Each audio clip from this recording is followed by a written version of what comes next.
Welcome to the Top Order podcast, coming to you from all four corners of Auckland this evening. We're going to talk England summer recap, the New Zealand versus Australia series in Northern Queensland, positives and negatives, New Zealand contracts, the Mumbai Indians and the New Zealand A Tour of India, as well as the White Ferns, all coming up on the Top Order podcast. Stay tuned. Well, boys, starting in the mother country, the series has just, or season has just finished, I guess, with the end of the, Royal London Cup final, and the county championship still to be decided. But the talking point from England really is 6 test match wins out of 7 for the home side after just 1 win in 17. I'm sure I'm going to have my say on this, but as the neutrals looking into the summer, I guess with the exception of that New Zealand part of the summer for Stu and Raj, what are your thoughts on, was the press all warranted? Was it all a bit of a ruse by the English press? What are your thoughts on what's been a pretty successful summer for the ECB? Yeah, well, I guess for me, I'm actually a little bit jealous. I'll give you that. I'm a little bit jealous. I love the new outlook on Test cricket. A little bit aggressive. It reminds me a lot, interestingly or coincidentally, of when Brendon McCullum was in charge of New Zealand. I just like the way that England has played their Test cricket this year, and I guess the people that probably make that the most obvious to me are the way that Ollie Pope and Johnny Bairstow have played. The way they've batted throughout this summer has just been night and day, chalk and cheese from the last few seasons. So those are the main sort of takeaways from me. I guess there are a few other things to talk about around the bowling, around the leadership. But yeah, from an initial point of view, that's where I'll say I love the way that the England team are batting this season. Picking up from what you said around, feeling like McCullum, this is a step up of what New Zealand ever did. I think I can remember a couple of tests where it did sort of feel like, we were up the ante that much, but it really feels like McCullum, the fact that England was at rock bottom or whatever McCullum said, when he came into the job, it kind of allowed him to just go, okay, well, we're just going to go all out. And, like we've talked about the whole time, I don't think it's all McCullum. There's been a lot of, positivity about Stokes' leadership and the way he's kind of brought the sides together. But, yeah, it definitely feels like, this is even a step above. And we saw that little hiccup against South Africa in that first test, but I think the most positive thing, Binksy, you can jump in here and talk about it afterwards, but I would say, if I was looking at it from an England point of view, that the most positive thing is that they had that little hiccup and they bounced back really, really positively and basically just, dealt to South Africa in those next 2 games. Yeah, look, absolutely. I do want to come to Baldy, and I know England cricket fans and Australian cricket fans sometimes accused of not really staying in the moment. We've got a T20 World Cup starting in 3 or 4 weeks' time, but already thoughts have turned, I think, to that Ashes tour. It seems to be the sort of building of both the English and the Australian cadence in terms of their test match cricket. Baldy, I guess, going into this English summer and now post, have your views changed on the betting odds for that Ashes series next English summer? I think I might be different than most punters, because I had a lot of belief in this England squad going into the summer, not just at the back end. So I might have been wearing the Elton John rose-tinted glasses all summer long, to be fair.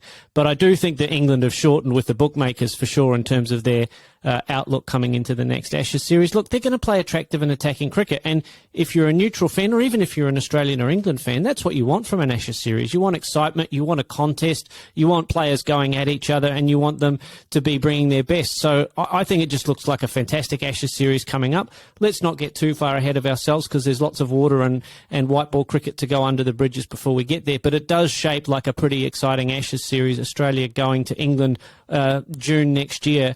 In England are going to be in red hot form by the look of it. Yeah, look, there's a long winter ahead for England. And look, I am going to bask, I suppose, a little bit in the positivity of it. I know you guys always give me grief for probably been a little bit negative. So I've got to say, there's a lot of pluses that have come out of this summer. I think the carefree manner in which the team have been allowed to go out and play their cricket, I think it's a big plus for me, seeing Ollie Robinson come back in.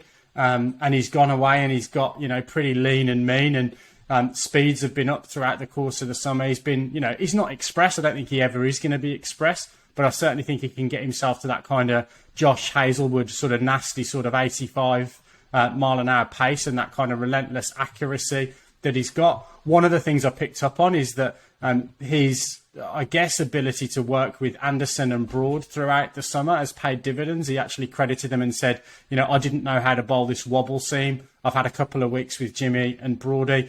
Man, if you can learn a skill like that in 2 weeks, it says a little bit about your natural ability. So really, really pleased with him. And then we've got, the likes of Jofra Archer and Mark Wood to hopefully come back into the reckoning at some point. Probably, I don't think they're going to play this winter, or the first half of the winter for sure in Pakistan. Although, you never know. But yeah, probably a more realistic target might be that New Zealand tour in February and March. And then, look, whilst there's still some questions about the batting lineup, and, I don't think that's ever going to go away until they've got the whole lineup firing at some point. It's been really, really good to see the intent in which they've played. The negative piece for me is, number one, if I was a cricket fan, I don't think I'd ever be buying a ticket for day 4 of an England Test match at the moment, because you're definitely not going to get value for money. But I also think that, this style has worked really well in terms of the way they've aggressively gone out and won games, relatively quickly over the course of the summer. I just wonder how that does translate to potentially better pitches and pitches that, are going to be a contest for 4 or 5 days. And I think, Australia is a great example of that. Your wickets are normally pretty flat. You've got to be able to really, as a batting side, put bowling sides under pressure, getting them into their second and third and fourth spells. And as a bowling team, also obviously front up when, someone like Usman Khawaja's batting so serenely as he is at the moment. So there is a little bit of a caveat, but man, I think I've got to just enjoy these next 3 or 4 weeks until we start that, Pakistan series in earnest, and the wheels might come off. But for now, yeah, it's great being an English Test cricket fan, I think. One of the biggest things for me from a bowling perspective is the development of those two, and they've also bowled this entire summer, I believe, without Wood or Archer. But the use of Jack Leach has been completely different as well from last year and the previous seasons. What do you make, Stu, of Jack Leach's usage during this summer? Oh, you're spot on. I think that we've seen it, and I think when we talked about the New Zealand summer or the New Zealand series when they were over there, the contrast in how our spinners were used compared to how Leach is being used by Stokes is huge. Leach is being used as for the most part, he's being used at times when Stokes thinks he's going to come on and take a wicket. There are still little patches where he's having to come on and do a job, but for the most part, he's being brought on to take wickets, which, I don't know, speaking as a spinner, that's exactly what you want. And I mean, there might be an example of, it might be a little bit what Binksy was saying basically about maybe better pitches, better situations for batting. I actually don't think the whole English summer was that terrible for batting, and we might come on to that in a second. But I think that there are going to be times where you can't just he is going to have to play that role, and maybe Pakistan or Pakistan's not a red ball tour, is it? I don't think, but there are times when he's going to have to come in and do a different job. But yeah, absolutely, it's been a huge contrast in the way they've been able to use him. And one of the other takeaways, I guess, if I'm looking at this from a whole summer, or holistically from a summer perspective, there's been a little bit of a regression in terms of the white ball cricket. I mean, that's, has been completely outstripped by how good they've gone with the red ball. But what do you make of a little bit of a white ball regression? Yeah, look, I guess you're always going to have, I suppose, not necessarily a regression, but a period where you need to rebuild a little bit when you're losing some of your key players. And I think none more so than Owen Morgan, his form was under question for a period of time, whether he's going to continue on after that World Cup was, also potentially a question mark as well. So look, I think that was always going to cause potentially some issues. Josh Butler made a comment after his first few games, I'm still learning how to be a captain, which, is a pretty honest assessment, that you wouldn't normally sort of go out with that much openness to the press and say, do you know what, I'm learning on the job as my international captain. But I think also they're very, very good at building for the tournaments and perhaps not letting the results really affect them too much when the process is the most important thing for them as they lead into those big tournaments.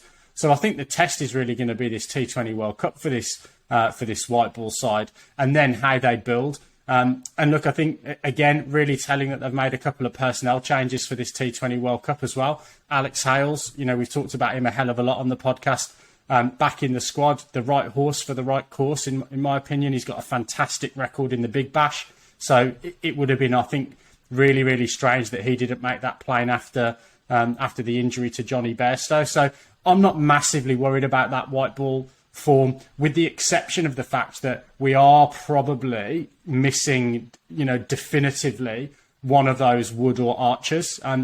Wood is back to fitness almost, I believe. But yeah, we'll see whether or not he makes it, through what will be a pretty grueling tournament, because that's going to be the X factor difference that England will miss from that attack if they can't get someone at 90 mile an hour into that white ball side regularly. Can I just bring it back, and maybe Baldy, because you've done a bit of analysis on historic batting averages and all these kind of things.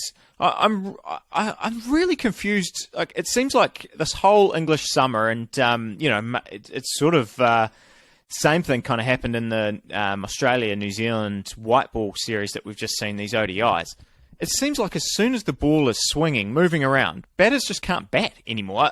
What is going on here? Is this something that we can expect going forward? Is this an idea that that Raj touched on after that first South Africa Test win, that South Africa just their batting frailties are the fact that when it's moving around they can't bat? Or what is going on here? Is there a precedent for this? Is this something we should expect going forward? Are we ever going to see a 4-day test in England and New Zealand and places like that ever again? Well, Stu, my answer is really going to depend on whether or not I'm allowed to put my analyst hat on, or I need to put a tinfoil hat on and go full conspiracy theory, because I think the answer really does depend on whether or not you buy into the theory that T20 cricket and white ball cricket preparation is killing red ball cricket preparation. So from a point of view where there's fewer warm-up games now, there's fewer red ball games for test cricketers to be playing, all their preparation is centered effectively around white ball cricket, around sea ball, hit ball, right? So does that prepare you well from a perspective of being able to grind out an innings, being able to defend against a swinging red ball, etc.? My view is that it's easier to adapt to I'm playing with a white ball, or I'm bowling with a white ball that doesn't swing very much, to bowling with a red ball suddenly that has a bit of movement about it. Easier for a bowler to adapt to that than potentially a batter. And of course, bowlers have more opportunities to make mistakes and to hone their craft and get it right on the field. Batters, in all likelihood, only get one chance. So unless you're a red ball specialist, and even if you are, there's less county cricket or less first-class cricket directly in preparation for test matches, you really have fewer opportunities now to ready yourself in the right mindset physically and mentally to play long innings. So I think that's what we're really seeing, is when batters are in and they've got their eye in and they're seeing the ball really well, you're seeing a batter make big scores very, very quickly. Johnny Bairstow, fantastic example, summer 2022 in England. When he was in, he was unstoppable. However, early in his innings, early in everybody's innings, everyone's a little bit vulnerable. So I think what you're going to see is you're going to see a little bit of a feast and famine type situation where players get in, they make big scores, and they snick off early. There's nothing really new to that, but I think you're going to see the difference between those two things happening across a whole team, maybe being a little bit more accentuated because of the difference in preparation that you get between, what we had 20 to 25 years ago in terms of our Sheffield Shield, our county preparation, and what we've got now going into an Ashes series where there's possibly less of that. Yeah, Baldy, I think you're spot on there, and I think the preparation factor is really key. The Indian team that came and, yes, they're only playing one test match, barely had any red ball cricket leading into that almost straight into a test match. New Zealand really didn't have much of a tune-up, and South Africa decided, I think, in their 11 days off to go and play golf and go-karting before the second and third test. So, look, maybe their lap time's improved, but but probably watching the wrong Netflix documentaries in the lead up to that test series. Let's turn our attentions. We mentioned one leader retiring in Owen Morgan earlier this summer. We've had a more recent announcement over the course of the last 10 days or so. Very, very well revered leader of the Australian white ball team, particularly in a bit of a period of turmoil after Sandpaper Gate. Aaron Finch has hung up the big bats. And he's gone out with a bit of a bang from a serious perspective with the Chappell Hadley Trophy border. You must have been stoked to see some cricket in northern Queensland, and even more stoked with the results potentially.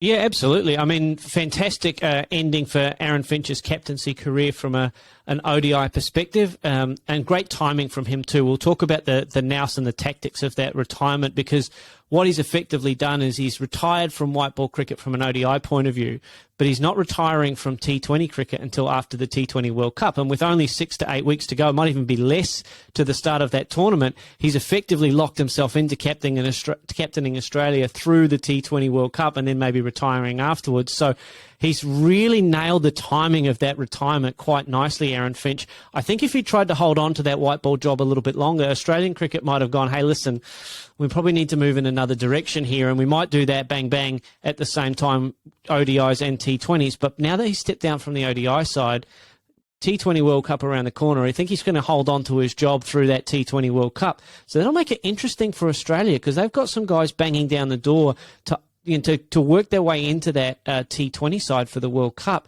So there's going to be, maybe one too many players that Australia would like to have in their T20 side in that batting unit in the top 7. That they're not going to be able to fit in there. So it's going to be interesting to see. Does Steve Smith miss out? Does Tim David make it into the side? If he does, who makes way? Who opens the batting? If it's not going to be Finch, then who? Is it Wade? Is it Stoinis? So there's all these little questions starting to emerge from a side that, 4 months ago looked pretty settled from a T20 point of view. That World Cup preparation is starting to turn a little bit for Australia. Of course, this time, what was it, barely 12 months ago, we were talking about how poor the prep was and Australia came together at the last moment. We've had a pretty good lead up in terms of our results this year in terms of white ball cricket. And there's just some of these little questions, these nagging questions that are dogging Australia. And there are a couple of injuries as well, it must be said. Stoinis picked up an injury. I think there's a couple of others as well that are fighting to make themselves fit for this T20 World Cup. Let's talk about the Australia-New Zealand series from an Australia perspective. Australia are finding ways to win cricket games against good opposition, which is good from an Australian point of view. We talked about last year Australia having a really disrupted build-up to the World Cup. But from an Australian point of view, this time around, we've got the depth. We kind of know who's in our T20 team. There's a few question marks, but I think we'll figure that out. The thing that really makes me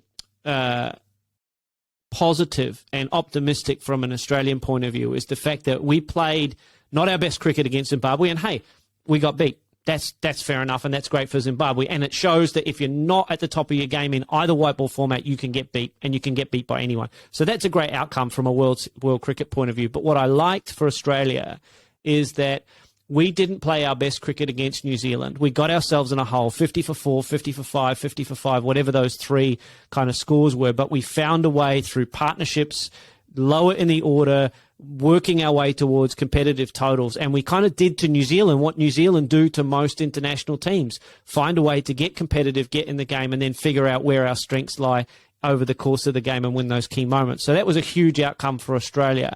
I'm going to turn it over to the New Zealand guys because it was obviously another disappointing outcome from you series-wise.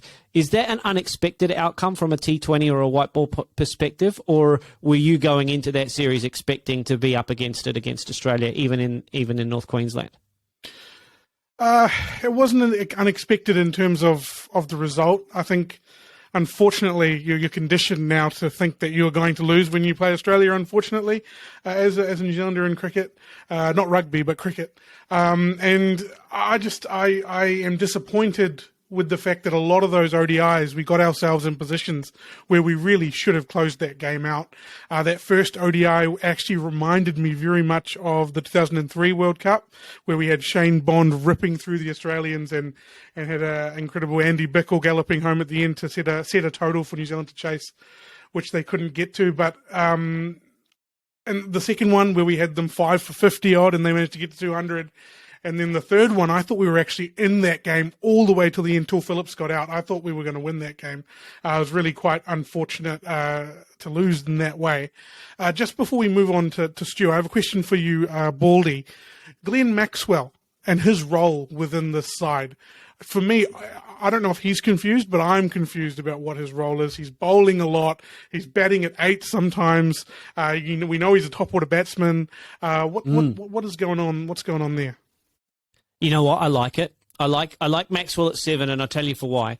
If Maxwell bats at 7, he bats in the last 15 overs, and that becomes for him the last 15 overs of a T20. So if you think about where you would want Glenn Maxwell batting in a T20, you want him batting for 12 to 15 overs, the last 12 to 15 overs of a T20, where he can manipulate, the field, he can do all his Glenn Maxwell things, and he's got quite a defined role.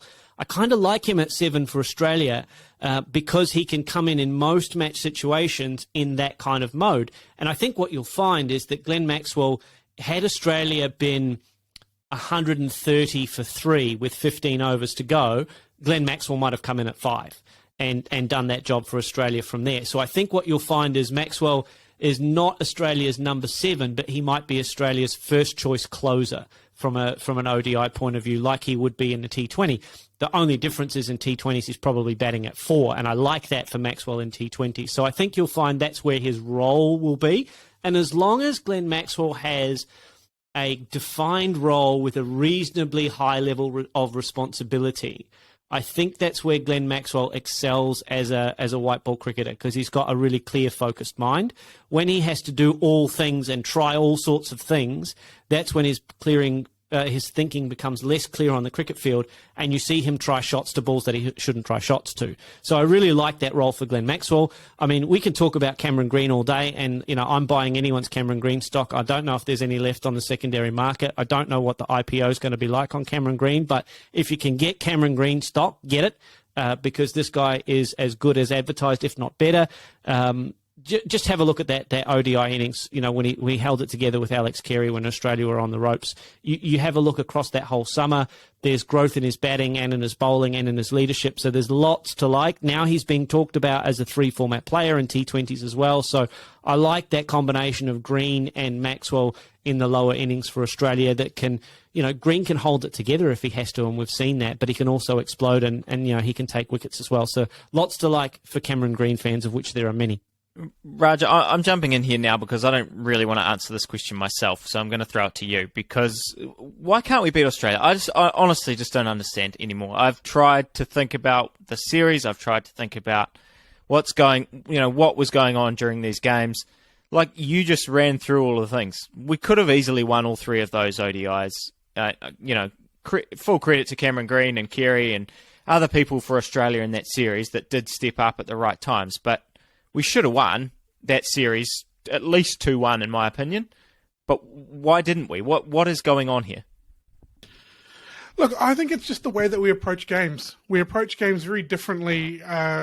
If you look at the two teams, we approach the games very differently. Australia have that we can win from any position attitude that they have done, where we seem to get ourselves into good positions and we're like, overthinking it. How are we going to finish this off? The best example is actually that first ODI where we've got them on the ropes chasing a total.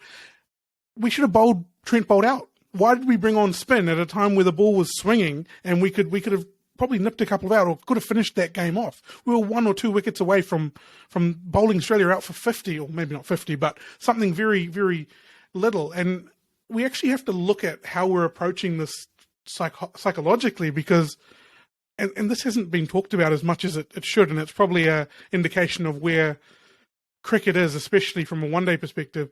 Zimbabwe beat Australia, and we didn't beat Australia, and it's when we had Australia probably in a worse position than they did. So it does kind of dumbfound me, but I think it's more the mental approach Does that answer your question? Yeah, it does. It does. I've a little bit kind of want to push back on the captaincy, and maybe it's because I've sort of, I've had those same challenges, and I was sitting there thinking, at the time, and I actually think that the biggest barrier to Williamson's captaincy in both of those games, because I think if you look to the second game, he kind of did what everyone wanted him to do in that first game, and it didn't work either. It wasn't like, oh, okay, well, if you do this, it always works. I think the biggest barrier is the fact that apart from Bolt and Henry, and then Southey at times when he came into the side, we didn't really have a third, fourth, fifth bowler in that series. And, Bolt was so amazing, and it just made everyone think we've got to make we've got to make allowances for him to play at least white ball cricket whenever he's available to play for New Zealand. But, people keep asking me on this podcast, all of you have said, are you starting to worry about Lockie Ferguson? And I keep saying, no, don't worry, he's going to come good, he just needs an extended run. But that wasn't a great series for him. It wasn't a great series for Mitchell Santner in terms of being a wicket-taking option. I know that's not really ever been his role, but if Lockie's not on as that wicket-taking option, and we're going to go with sort of a fifth bowler, then that's made up of Neesham and Bracewell and Mitchell, Phillips, whoever you want to kind of piece together as those part-time fifth bowling options, then Santner has to take wickets, or a spinner has to take wickets. And we didn't have Sodhi on that this ODI leg of that tour. So, yeah, I don't know. I think that actually the bowling side of that, and not having bowlers that could come in and back up Trent Bolt and what Matt Henry did was a bigger challenge to the captaincy. Although, I do agree with some of your points there. Sorry, just to jump in quickly before I hand over to Binksy. I don't think that those pitches are representative of what Australian pitches are going to be like at the T20 World Cup, or even how they are generally. But you're right, Ferguson did go missing. Neesham, who was more of a golden arm kind of bowler, he actually did a really good holding role, which was interesting to see him in that role. But you're 100% right, Lippy. We were missing that little extra strike option for Williamson and co. Over to you, Binksy. Yeah, look, first and foremost, I hope you're right about the wickets. Look, I guess it is playing in a slightly different centre for Australian cricket, and slightly off-season as well. So, let's not read too much into that. Look, I wouldn't quite say I'm a neutral, because I definitely dislike Australia more than I dislike New Zealand. But watching that series as a neutral, I think you're dead right. It was a psychological thing. You could almost see the decision-making cogs going round, and whether rightly or wrongly, when you've got a guy like Trent Bolt, when he's got his tail up, you've got to take that, that chance, that risk. And we talked about Brendon McCullum earlier in the podcast. It's almost like he needs a little wristband with, what would Brendon do written on it? Because I think, the answer then would have been, I'm going to try and nick out Carey or Green here, and then it's game over, and really put the foot on the throat.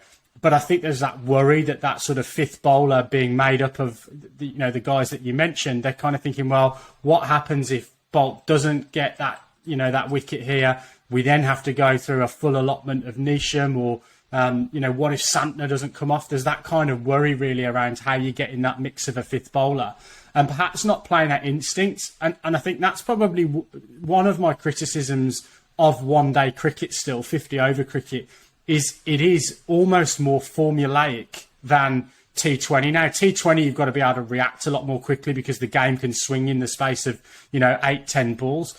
ODIs, you still see teams go, right, the percentage play here is I'm going to stick a man out, I'm going to bring on my fifth bowler, I'm going to try and burgle 4 or 5 overs, and we'll see how we go.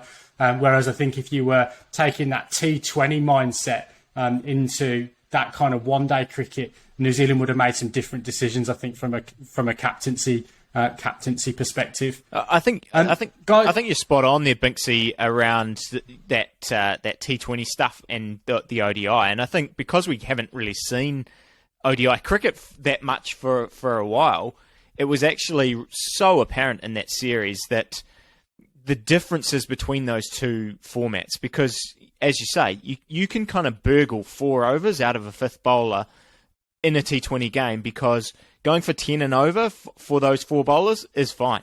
It's actually, if Neesham, Bracewell, whoever comes on and goes for 40 off their 4 overs, that's great in a T20 game if they're your 5th bowler. In an ODI, if they're going for even a runner ball and they can't bowl any dots, they can't build any pressure, it's huge. And that's kind of what happened in that series. And when it when it sort of relates in a bigger picture to the balance of the New Zealand side, there was no real way that we could pick a side that looked strong on a batting chart or strong on a bowling chart. And we either kind of had to go with, that 5th bowler, we were made up of Neesham, all the guys we've just mentioned before, or we have to play Santner at 7. And playing Santner at 7 looks like sort of half a spot too high for him at the moment in ODI cricket. So I think there are a lot of questions. They were hoping to kind of answer them with Bracewell. I don't think that necessarily worked in that it certainly didn't look like it was going to work in the in this Australia series. So yeah, I think a lot of questions to answer in terms of the ODI series for New Zealand if we're thinking ahead to a year when we've got the World Cup. But as you say, different pitches, it's going to be in India. There are a lot of differences about what we're going to be doing in that series or in that tournament. But yeah, I think it really exposed that the balance is not quite right there for the ODI side at the moment. I would disagree to a point, Stu. I think the thing that I would add to that is, one, New Zealand played it like they had a lot to lose in that series, and they got Australia into a position and then tried to protect the advantage that they had rather than drive it home. Australia played for 3 ODIs like they had nothing to lose, because really they didn't. They had to go all out and take a chance. The problem that I have with the balance of the side conversation for New Zealand is, if they had all just performed a little bit better and done their job, then the balance of the side doesn't actually look as bad. Like, if you think, okay, well, Michael Bracewell, did he do a job? Is he the right person to fit in the side? If the top 5 score runs, then he has a little bit more freedom to do his job. So I don't think necessarily the balance of the side is the cause of all the woes, but what it has highlighted is, if the top 5 don't do their job, then a lot falls on 6, 7 and 8. And do they have the tools in their tool set to do what Carey did, to do what Green did? And the challenge that you've got there is 6, 7 and 8 for New Zealand, predominantly T20 players, or their first preference would be T20. For Australia, the guys who got them out of the poo in the ODIs were Smith, primarily Test and ODI player, Carey, primarily Test player, Green, primarily Test player. They were able to bat a little bit of time and to take some time into the game rather than to try and force the issue from a batting point of view. So there are a couple of competing points of view that I've put forward there, but I think generally, would New Zealand benefit from, same side, little bit better performance, and then go, okay, all other things being equal, do we get the things that we need out of our team? Because I think at the moment what we're looking at, overall team performance, nobody really did their job in that New Zealand side to the standard that they would have set for themselves. And therefore I think it's quite difficult to point to whether or not balance alone is the cause of the issue there. I think they've got to give that another crack and just see if success on the field looks a little bit different, if everyone kind of steps their game up 5 or 10% more towards what they would expect from themselves. Yeah, I think that's fair. I think it's probably, I guess from my point of view, I was hoping that maybe a few questions got answered in that series. And actually, I think it sort of threw up more questions, because now we sort of, you mentioned the more test-orientated players that came in and performed well for Australia. Kane really struggled in that series, and I think a lot of that is just down to not having enough cricket. He really struggled to just get the ball off the square, build some put the pressure back on the bowlers by rotating the strike and all that kind of stuff. And actually, for New Zealand, when they brought in their more T20 orientated players like Finn Allen and Glenn Phillips, they added emphasis to our innings. In that third game when they came in, it was the two of them that looked most likely to kind of put the pressure on the opposition. And yeah, I don't know. I guess I just sort of had hoped that it was going to become clearer what our number one 11 for New Zealand in the ODIs is, and I think it's become even more murky, because I don't know how you fit all those guys in. I don't know what in a year's time how is the Martin Guptill, Finn Allen kind of balance going to look? At this stage, you would probably bet that Finn Allen's going to be the one that maybe usurps Guptill. Does that mean Guptill's got a spot? Is Conway going to go back to the middle order? Where does Phillips fit in? Where does Neesham fit in? Mitchell, there are loads and loads of questions now that I think probably before that series, having just come off the West Indies series, we're thinking we've got a lot of depth there, and it just didn't go right. You're right, it's only 3 ODIs, but yeah, a lot of sort of murkiness now, whereas I'm not sure I had that before that series. Lippy, that's an excellent segue into the next section of the podcast. So you mentioned James Neesham there. There's a couple of things we want to unpick. So number one is Jimmy Neesham has turned down a second offer of I say a second offer, an offer at the second granting of central contracts after a couple of injuries to key players for New Zealand cricket. And then we've also seen, I guess we've been predicting this, Nostradamus Baldwin over there, I think was the first to pick up on this, which was the emergence of these sort of multifaceted T20 franchises, the Mumbai Indians reach extending with Boucher, Shane Bond named as coaches, and an intention to share players and playing styles around the different franchises. Let's start, though, with the New Zealand contract. So I think it's over to probably Raj for your thoughts on, I guess, was Neesham right to turn down this contract at the second sort of time round? So I guess just to paint the picture for anyone who's been under a rock for the last 3-4 months. So Trent Boult turns down his New Zealand contract after being awarded it. Colin de Grandhomme takes up a contract in the BBL before actually getting his New Zealand contract terminated or returned to sender. And then Jimmy Neesham, who originally did not get a contract, which surprised a lot of us, knowing how much white ball cricket was coming up, didn't actually fall into the criteria or fall into the player rankings of getting a contract, has now been offered one of those contracts that were given back and has turned it down. And to be honest, I have no issue with Jimmy Neesham turning that down. He got overlooked it initially. He's got to make a living for himself. He went out there and secured work for himself for the next 12 months. So all power to him and turning that down. The problem I have here is now New Zealand cricket, and I guess really world cricket, but I'm just going to focus this on New Zealand at the moment, is really at a crossroads in terms of what they do with these three players coming up. They've got, I'm not sure of the exact number of contracts that they have handed out for the white ball cricketers, but they're going to have a number of players who are not making the World Cup sides or not making the best 11 in that format, and who are actually contracted to New Zealand cricket, and then they're bringing in Boult and Neesham when those contracted players are healthy, are able to play cricket, and have been rewarded with a contract. I just think that it's kind of a bad look from that perspective for New Zealand cricket, but they also want to win games and you want to have your best players on the park. So it's a real quandary there for New Zealand cricket and the selectors to make. My take on it, and I'll throw this over to you next, Stu, because I think we'll differ on it, is that I think that the contracted players should get the first bite of the cherry. I think that if you want to play for your country, you accept that contract and you play your other 2020 contracts or whatever it is around that international contract, which means that the likes of Boult, Colin de Grandhomme and Jimmy Neesham wouldn't be selected in my white ball or red ball sides unless there were significant injuries. That's where I sit on it. I don't think that's where the general public or others will sit on it. But over to you, Stu. Yeah, I'm certainly not going to agree with you about Boult. I mean, he's got to be in those sides if we want to put our best foot forward. I think with the Neesham one is a bit more of a discussion, or I don't think you can kind of categorize him as in those turned down the contracts and all the things.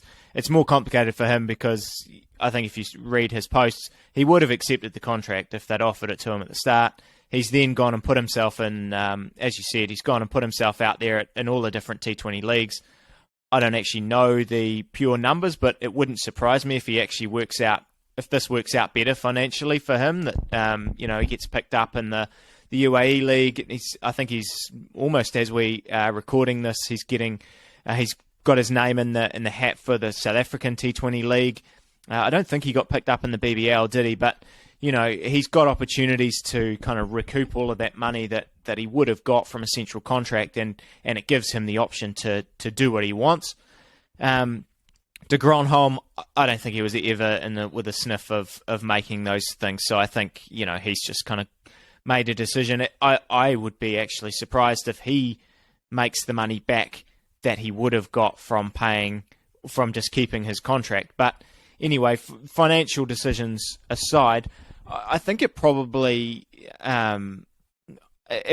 all is going to come down to how all of this stuff is going to change in the next couple of years, and that might segue nicely into like what Mumbai is doing at the moment, because I actually think realistically boards are going to have to be more flexible. And I mean, yes, you can have a hard line as you suggested, but then you're not going to have your best side on the park. And I think probably how I would view it is, if you turn down your contract, you're just at risk of the guys going, well, if it's 50-50 or 45-55 towards a lean towards one sort of player, then we're probably going to go with our contracted player who's around all the time and we can build and put our resources in.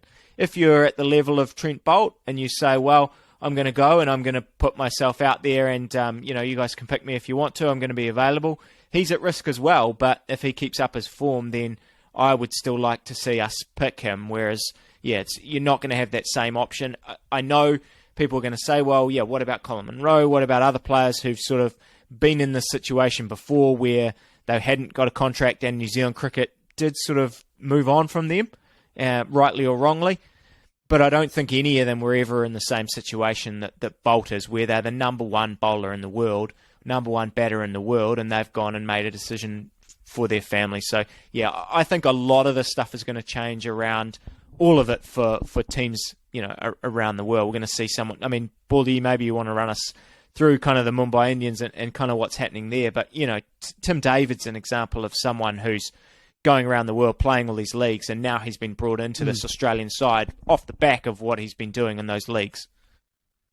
Yeah, absolutely. So definitely there's an opportunity for New Zealand cricket, particularly New Zealand, not known as being, from cricketing terms, a big financially strong nation from a cricketing point of view. But New Zealanders, as part of their psyche, as part of their identity, are known both internally and around the world as being quite an innovative nation. So there's an opportunity here, I think, for New Zealand to think innovatively about how we contract our international players, because the draw card of national contract versus a sequence now of what will be domestic contracts that will become increasingly more linked as IPL franchises in particular, but private equity firms in general, will look to buy not only one T20 franchise, but a series of them. And we've already seen this with the Kolkata Knight Riders buying the Trinbago Knight Riders, and I think maybe one other franchise, if I'm not mistaken, across T20 leagues around the world. The IPL owners, I mean, all 6 franchises, and I can't remember which league it is. It's either the South African League or the UAE League. It might even be both. All 6 franchises are owned by IPL owners. So we're seeing an emerging trend of increasingly linked T20 franchises being part of the same chain, if you like, of franchises, if I can borrow quick service restaurant parlance. So we're going to see more and more players move more seamlessly from one franchise to another as part of that chain of franchise owners. So there's an opportunity here for New Zealand to be a little bit innovative. How do they create their contract structures so that Trent Boult can go and play 2 out of 3 of those marquee series and still be available for a format for New Zealand? We don't have to have a contract structure that only allows them, to play red ball or white ball cricket. If they want to play one format, then how do you structure around that? If you want to be available for part of the year and say, well, I'm going to be available for 10 months for New Zealand, except for the IPL window, how do you contract around that? And what does that mean from a tiering point of view? Lots of opportunity for New Zealand to be innovative and flexible here. What we're seeing is an emerging trend, and we've touched on it.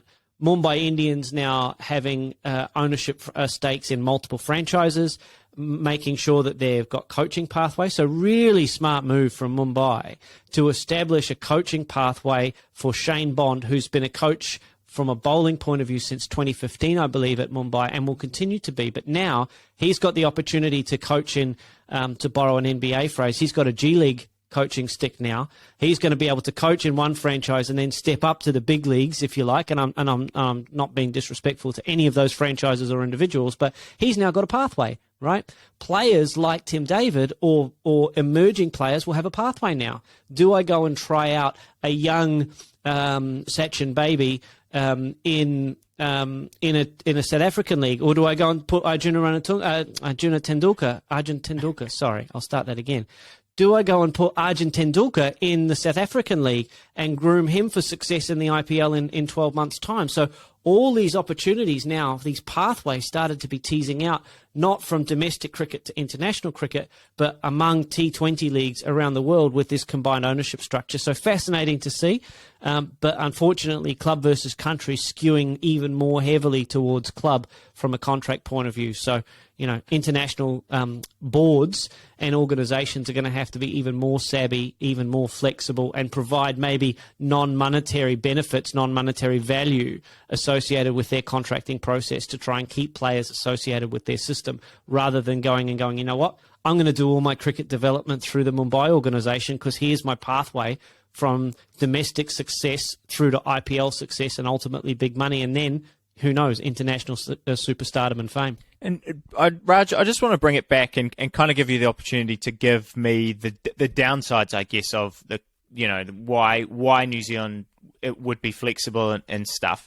Because I guess when I look at it, I think about so Trent Boult and de Grandhomme have turned down their contracts. It means that Finn Allen and Blair Tickner have now got New Zealand contracts. It means more money for them. It means in their provincial sides, then a couple more young cricketers get contracted in their provinces as well. So I guess, if those guys can make enough money or feel like they can make enough money in other, without a contract, then I think there are benefits. You sort of see it, I could see it ages ago when ND had kind of all of the New Zealand players. So they all had New Zealand domestic or international contracts, and ND was able to contract a whole bunch of younger players that are now actually developed, and they were able to throw a contract at someone like Cam Fletcher, or give someone like him an opportunity.